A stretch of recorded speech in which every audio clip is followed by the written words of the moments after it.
The issue that is of the most concern to me as a Uber customer and as a lawyer is, who's my Uber driver?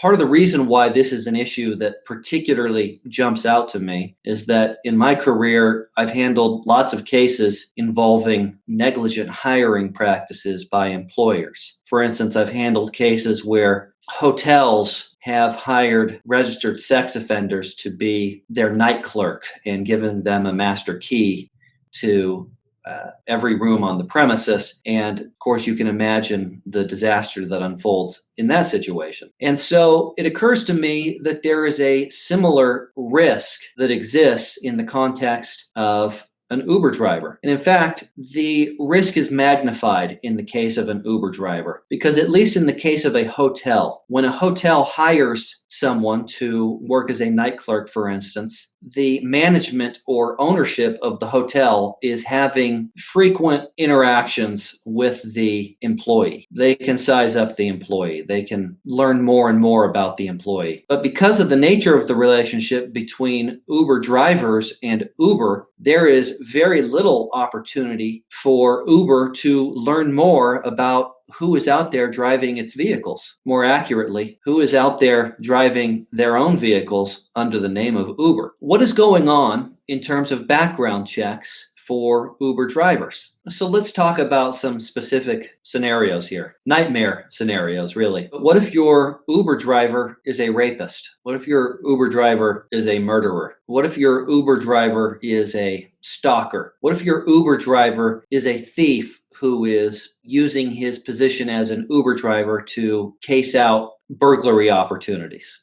These are some real concerns. What is Uber doing to find out who these people are? Well, you don't know what they're doing. The next question might be, what does the law require them to do? Well, there has been a development in some jurisdictions, and including in Arizona, by the state legislature to codify Uber's duty to conduct reasonable background checks on their drivers before they hire them. In the state of Arizona, we recently had signed into law by Governor Ducey a statute that requires ride-sharing services such as Uber to conduct criminal background checks on Uber drivers before they are hired as Uber drivers. And I applaud that. That is an excellent step towards making Uber and other similar ride-sharing services like Lyft safer. Now, whether the ride-sharing services are actually complying with the statute is another matter. As a customer, you're not going to know. You know that Uber was required to do a background check before they hired this person, but you don't know whether they actually did conduct that background check. Also, you don't know how thorough that background check was. What did they do? Or what came back on their report? Did they act properly with the information that they got on this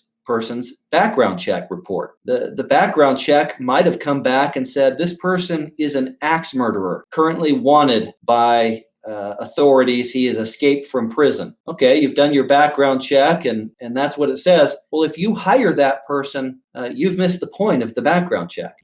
So I'm not going through all of these issues and discussing these issues for the purpose of throwing Uber under the limo. I happen to be a big fan of Uber. I use the services frequently and I recommend it to other people. But there are a host of legal issues, some of which we've discussed here, that are brand new. They haven't been sorted through yet. And you may encounter these legal issues if you are injured while you are a passenger in an Uber vehicle. If you have any questions about this, please feel free to give me a call.